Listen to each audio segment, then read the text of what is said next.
Have you ever had to buy a license to use a device? Possibly even move licenses between them? Maybe, maybe not.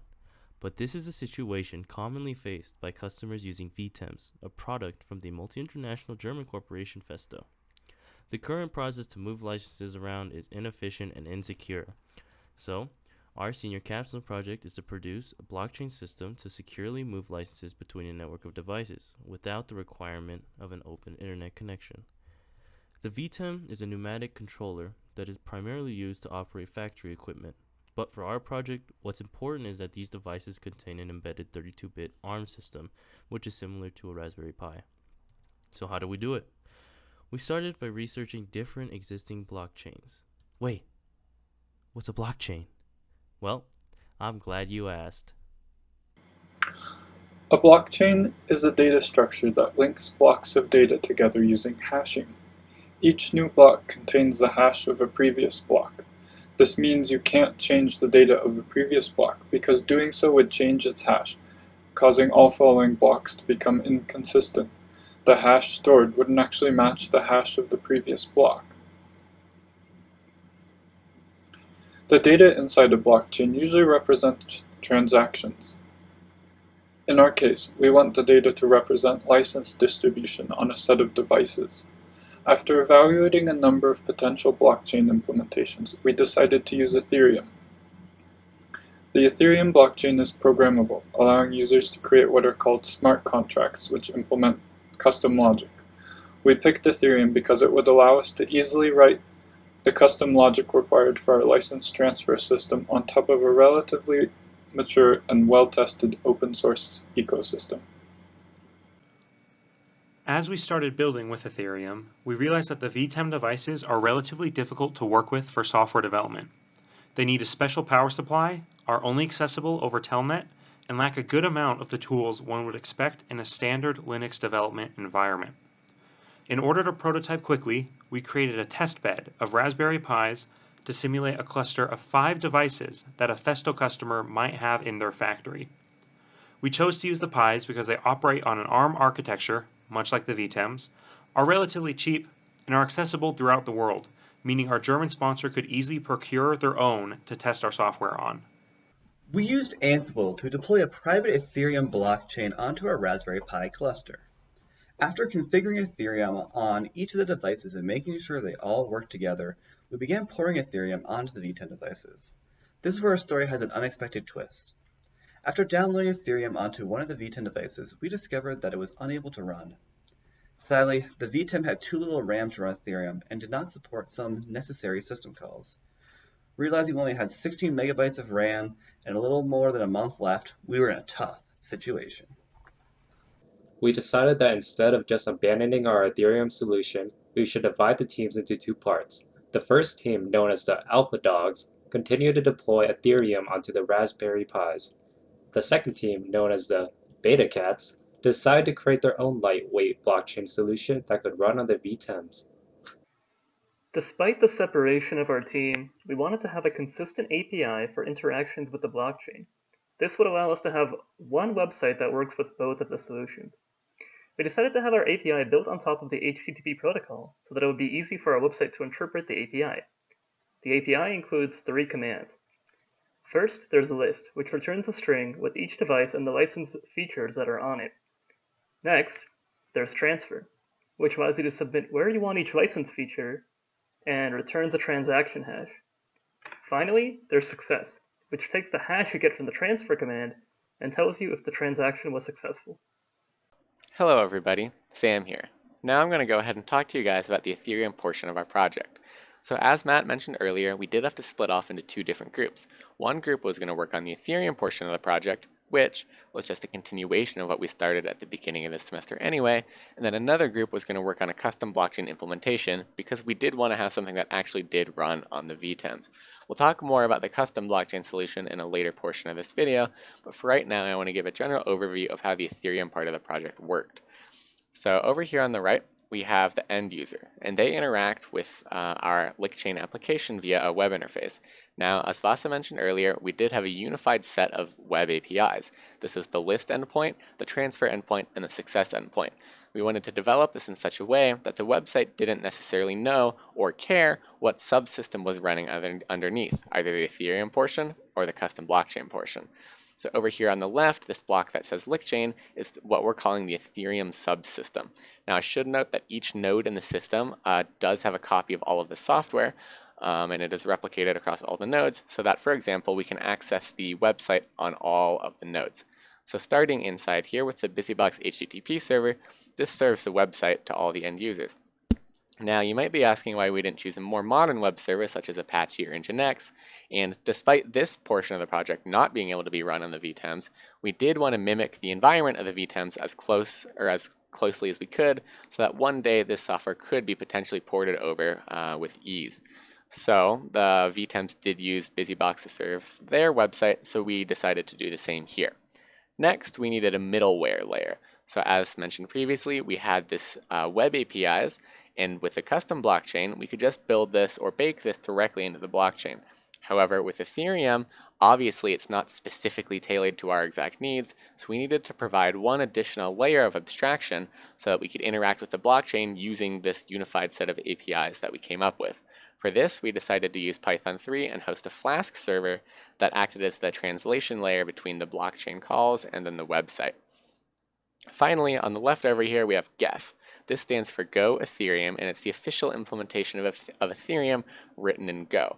And there's kind of two parts to this. So the first and major part of the project is the smart contract. So in Ethereum, smart contracts allow developers to execute code on the blockchain that manages underlying state, and then we can leverage the existing infrastructure of the blockchain to propagate these state changes and synchronize them between all the nodes, which refers essentially to the blockchain data up here.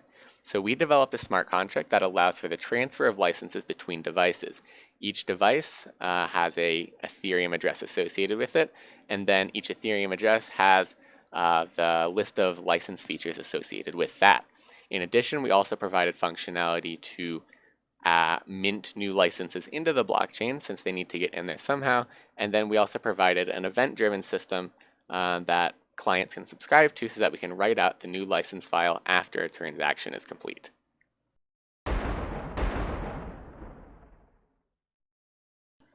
Hello everybody, this is Sam here, and now we're going to finally go ahead and give you guys a demo of our final project. For this demo, we're going to show off the Ethereum subsystem as well as the universal web interface. Alright, to start, once the Ethereum subsystem has been installed on all of the nodes, a folder named LickChain is created in the home root of every node. Inside this directory, here we have all the necessary data, code, configuration, and other files for our subsystem to work. Now, as we mentioned earlier, we're using, for Ethereum, a system called colored coins. In essence, we're building our own currency, in this case, our licenses, our currency, on top of the Ethereum blockchain. However, to initially get them into the blockchain and have them stored and replicated by that blockchain, we need to mint new licenses. To do this, we have created a script in the tools directory called mint.py. This is a Python script that Festo administrators can run in order to inject new licenses into the system. Note, it is secure. Only the Festo administrators are able to run this script, and users are not able to mint licenses from nothing. So we're going to go ahead here and we're going to run this script. And now we're going to wait for it to start up here. Give it just a second. Alrighty, so here we go. Once we're here, it gives us all the available Ethereum addresses on the network. So just to reiterate, each node on the network is assigned an Ethereum address, and then each Ethereum address has a set of licenses associated with it. So we're just going to go ahead and grab this license, or Ethereum address, excuse me, paste it in here. Now it's going to tell us the current feature set, if it even has one. And what block number it is. So now we're going to go ahead and we're going to enter the new license features. Here, you can just press enter for 0, or you can press just any number depending on what you want. So I'm just going to go ahead and finish this off here. All right, so give it a second. We need to wait for the transaction to be mined. We all talked about the blockchain overview earlier, but once the transaction has been mined, we know it's been replicated and accepted by all the other nodes. So now we're done. What we're going to do now is we're going to move over to the web interface to show this off. So let me move on over there. All right, so here you can see it. This is the universal web interface that works both with the Ethereum subsystem as well as a custom blockchain subsystem. So first I'm just going to go ahead and refresh the page in order to make sure all the changes get propagated. All right, now that we've done so, we're going to go ahead and select our machine. So in this case, this one right here was what we minted licenses for. Here, we can see all of the values that we minted. Now, here's a little kind of note on our interface. So certain features, as defined down here, BAP, STP, etc., are only ever at most using one on the VTEM. In other words, the VTEM can only use at most one of these licenses. If there's extra on the VTEM, it can't make use of them. On the flip side, these down here, the PD, the PF, the BP, the VTEM can use at most 8. So up here, if it's colored red, it means that the license, or that this machine has excess licenses of that type, and it's not being used at all. It's kind of just being held there. So in order to use our interface, we're going to go ahead and we're going to subtract licenses here. We'll get rid of some here, a couple here, and some here. So as we can see, they get redistributed into a pool up here of unallocated features. Now we can jump into any other machines, or nodes, excuse me. For example, this one has no features, and we can go ahead and we can assign those. So we'll go ahead and assign some here. And then finally, we can also batch transfers, so we can send licenses from one machine to multiple. So we'll jump into like this one, for example. It also doesn't have any, and we'll put the remaining ones here. All right, once you've allocated all your features, you go ahead and you hit the commit changes button. We're going to see it's going to load, and then our transaction is currently being processed. As I said earlier, it's not successfully valid, and the licenses haven't been transferred until the transaction has been completely mined. So we're going to go ahead and we're going to wait here for the transaction to be mined. It should take only about 15 seconds, give or take. And there we are. We're done. It's been successfully processed. So we can jump back over here. Now everything's updated. We can click into this one, for example, and here we can see the 5 PD licenses that we minted for this machine.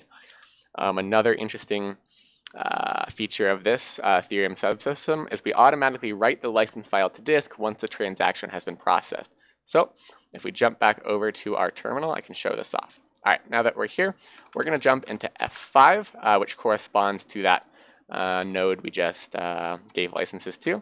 We'll go to the link chain directory, and we're going to wait just 1 second here. Okay, perfect. And now we can see that there is a license folder.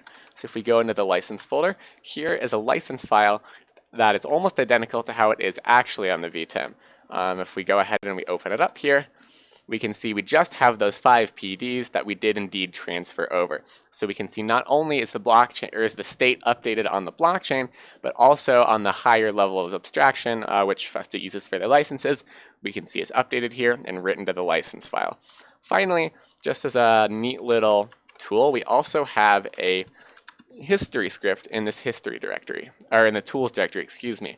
So this history script can tell you what the license feature set of any given machine was at a previous point in time. Because blockchains are immutable, they, by definition, store the state of the entire blockchain all the way from beginning to end. So we can go ahead here and run the history script.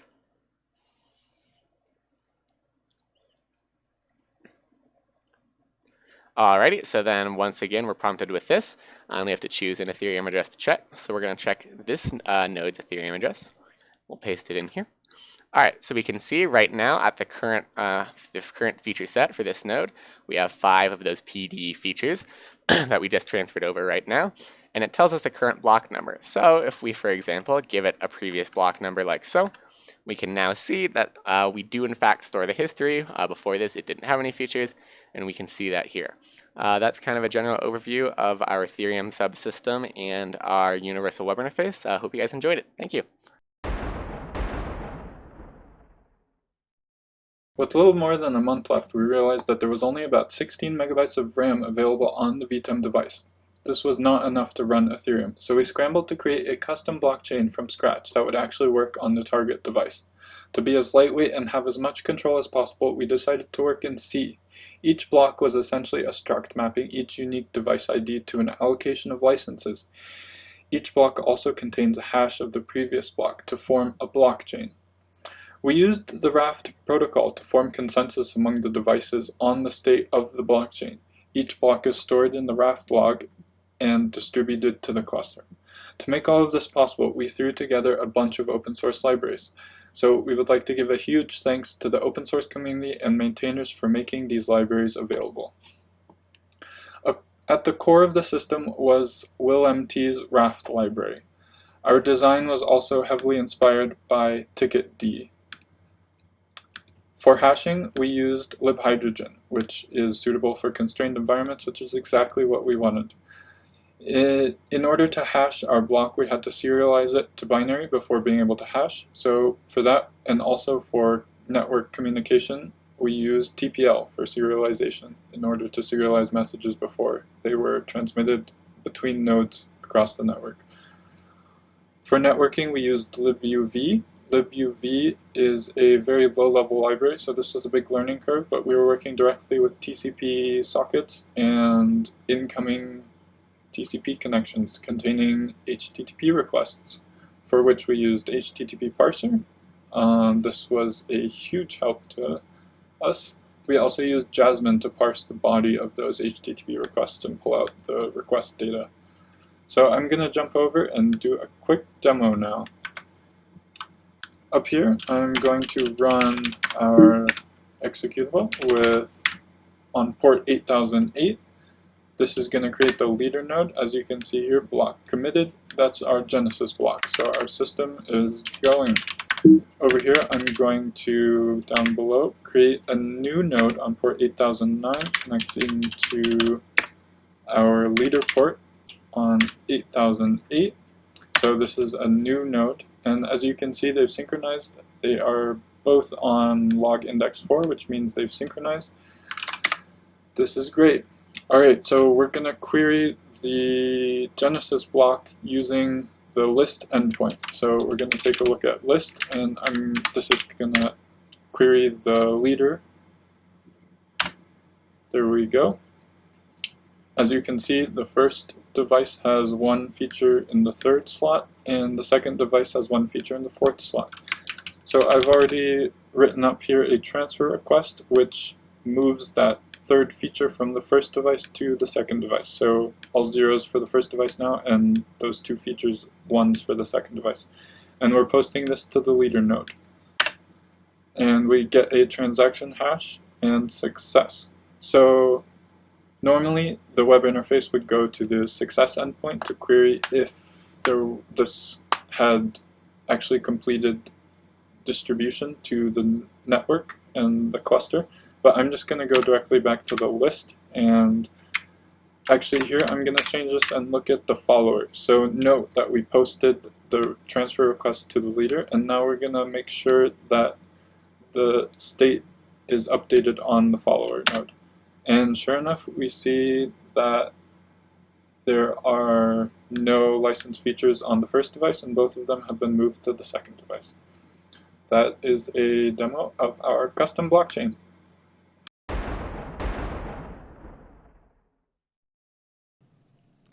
Throughout this project, we learned quite a bit in both the technical and soft skills realms.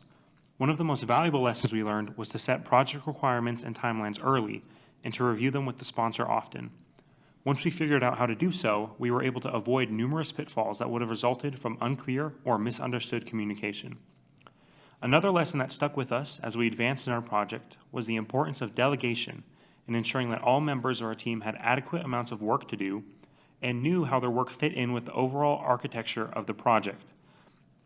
Clear delegation of tasks not only allowed us to carefully track who was doing what and avoid overlap of work, but also enabled us to create an internal team culture of collaboration and teamwork, where it was clear that everybody was contributing something of value to the project.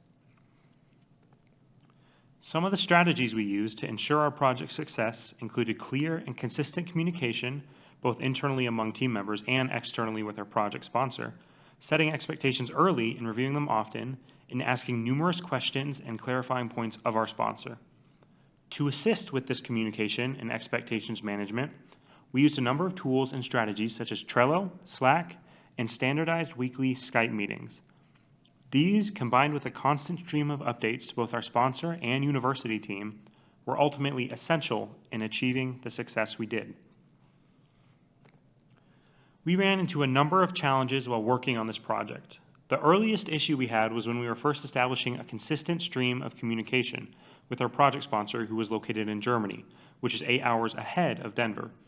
This made reliable communication somewhat difficult, and there was a lot of back and forth, but we were able to overcome this hurdle by establishing consistent weekly meetings at times that were not extremely early for us, nor very late for our sponsor. Perhaps the largest issue we faced was the limitations that the lack of memory within the VTEM placed on our ability to run the Ethereum chain. As already covered earlier, the existing RAM within each VTEM device simply wasn't enough to support a fully fledged Ethereum instance. This obstacle likely could have been avoided had we looked further into the VTEM's abilities beforehand, and that kind of pre-implementation research is a valuable lesson that we learned. But we were able to overcome this challenge as well by advising our sponsor of the limitations of the machine and demoing a skeleton prototype, as you saw earlier, of a custom designed blockchain that did not exceed these resource limitations. In total, this project has been a unique and informative learning experience for all of us. We look forward to applying the lessons learned from both our successes and failures to our future careers and are excited that our sponsor is satisfied and impressed with our end product.